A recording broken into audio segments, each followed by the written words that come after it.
Hey,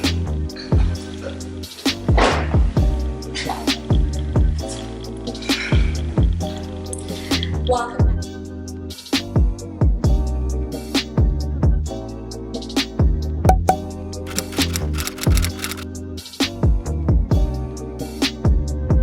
Thanks for joining me, you guys. And to everyone who's subscribed so far, I'd like to say thank you so much. It means the world to me. And if you haven't already subscribed, what are you waiting for? Come on, hit the subscribe button below and be free to leave me any comments that you might have. So today's one is a bit, different because I do have a bit of an announcement that I wanted to make. So my partner Nash and I, we've been married for maybe going on 5 years now, if the maths is correct. And it's been a beautiful journey, and we've had very beautiful moments, can't complain. But one of the challenges that we really had was with people being super intrusive and super inquisitive in terms of when we were going to have kids and what we're waiting for. Because if you don't already know, in our culture, as soon as you get married, like everyone is like calculating down to the second and waiting for you to have a baby. And this was like such a major issue for us because everyone all the time was asking us, when are you guys going to have a baby? What are you waiting for? Why are you waiting? And it was like a lot of pressure, I'll be really honest with you guys. But it wasn't in Nash and I's plans at the time to have a baby. I wrote a whole article on it. We tried to manage people's expectations as best as we could.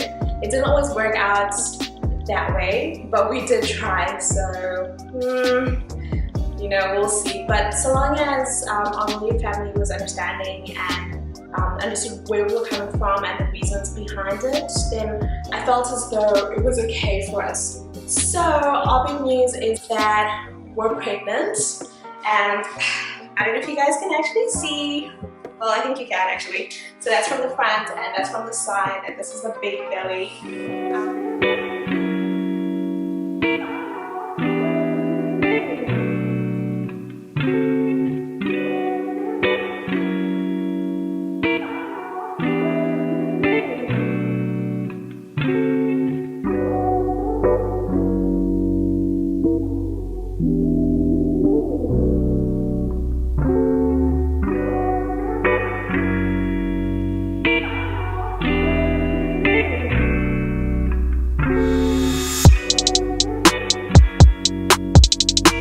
So it's pretty exciting, and it's great news. We're really excited about it, and the thing that we're most excited about is that we've done it at our own pace, in our own time, and when we felt we were actually ready to actually have this baby. So we're really, really excited, and we cannot wait for this baby to get here. Because literally I think that's all we're thinking about these days. We're just like, oh my god, baby, baby, baby. But it's been a really, really beautiful journey. So in terms of why it's taken me a bit of time to come out in the open in terms of being pregnant and where we stand when it comes to social media, has nothing to do with other people, but more so what Nash and I were feeling, which was we were literally in a little bubble of happiness and excitement, and it was such an incredible moment.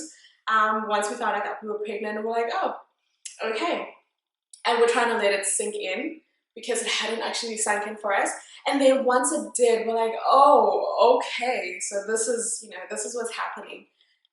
During that time though, because I was really, really sick and morning sickness really had me down, and I was really, my emotions are all over the place. I couldn't, literally do a lot of things that I like to do. Because baby was just draining me from the inside out, we kind of decided that maybe it was better if we kept to ourselves. Also because the first trimester is a high risk period within the pregnancy. We don't want to be like, oh, we're pregnant, and then God forbid something bad happened, and then we'd have to contend with people asking us what happened. We're really sorry. So we wanted to be able to manage the situation, regardless of which way it went. But thankfully, we've had no issues in terms of the baby, in terms of the growth. It's just been me who's been sick, which is okay, which I can stomach, you know, just soldier on. But literally trying to soldier on. So we were in a bubble for possibly the first trimester. I actually even went to go visit my doctor really, really late. My doctor's like, why haven't you come in already? You know, you should have been here much earlier. We should have been doing tests. We should have been doing A, B, C, D. And I was like, oh, you know what? Actually, we were just like in a bubble. And when you're in the first trimester, you feel like you have got so much time. Like, it's not even funny. You feel like there's no way 9 months is gonna, you know, just sneak up on you. So we really felt like we had a lot of time. And then you see, oh, it's 10 weeks already.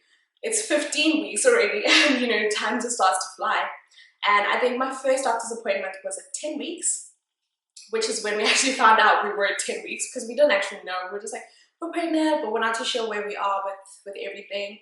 Went in, had the scan, found out that we're 10 weeks pregnant, and we're like, oh, okay. And they were like, okay, you guys are 10 weeks pregnant, we've only got a short amount of time to do ABCD tests, so we need to get started, we need to do all of this. I'm like, slow down. But it's, I can't say enough about it. It's been a beautiful experience. The bad and the good has, you know, culminated into this beautiful experience. So we are really excited for this journey. I'm not gonna lie, we're also a bit apprehensive, and I feel like it's just like a whole jumble of emotions. Though I will say that Nash is taking it much better than I would have expected. Well, better than I am at least. But I'm like all over the place, like doing all my research and everything. I'm like, oh my gosh, what if I do this? What if I do that? Oh, I hope I don't break this baby. I hope, you know, it's just like a whole lot of things going on in my mind. But I will say the topmost emotion is joy and happiness. And we're so glad that we didn't let like our family or our societal expectations or cultural expectations push us into actually having a child when we felt we weren't ready, you know, for the responsibility, or, you know, to have the child. And there is one thing that I would want to say is that our culture is, it's a beautiful thing.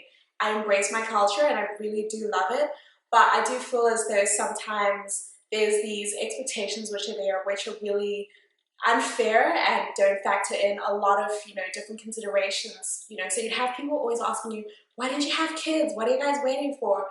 But no one really knows what's happening between you and your partner, because for all you know, a person has been trying to have children but has been having difficulties having the children, conceiving, or, you know, have been miscarrying, because these are a lot of things that people deal with on their own, quietly, you know, in their houses. It's not something that people really like to talk about. So I feel like, you know, moving forward, if people could be a bit more sensitive towards people and, you know, refrain from asking, you know, questions such as, when are you having a baby?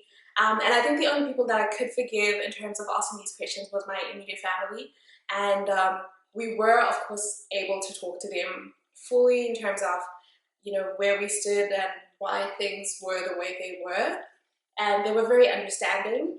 But in terms of like people, like other people, I felt didn't necessarily have the right to be asking those questions or to know some of these things. I would say it falls into the same category as it's not okay for you to see me walking the street and be like, hey girl, it's been a long time. I'm like, yeah, it's been a long time. I'm like, girl, you have gained a lot of weight. That is not a greeting, you know, and that is not something that you should say. You can think it because I can't control your thoughts, but it's not something that you should be saying. So I feel like asking about pregnancy, commenting on my weight is just a no.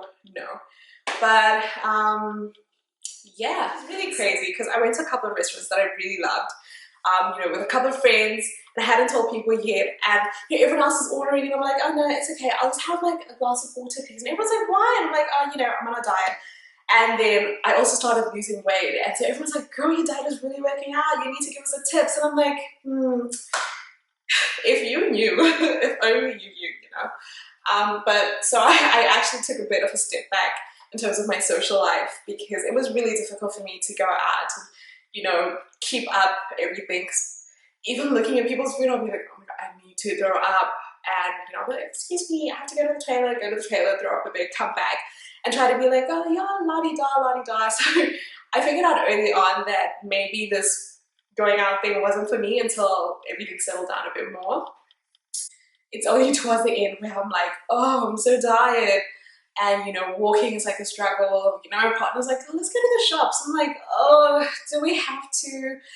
And, you know, he'll be like walking his normal pace. And I'm like, okay, we really need to slow down. Because he's like walking really fast. I'm like, I can't even keep up with you right now. So, yeah. So that's our big news. It's really exciting. We hope that you guys are as happy for us as we are for everyone else who's having babies. And I do know that 2020 has been the year for people to have babies. And you know, the slogan, like in some circles on Twitter, is Siamita 2020. And every time I read those, I was always laughing because it's facts. We actually there, and we're actually having a baby and everything. But of course, this wasn't a secret really to the people in my community and the people that I hang out with. They already knew. But it was secret, I don't even think secret is the right word, to you know, social media and to the internet. But I'm so happy that we get to share all this information with you guys and bring you along with us on our journey.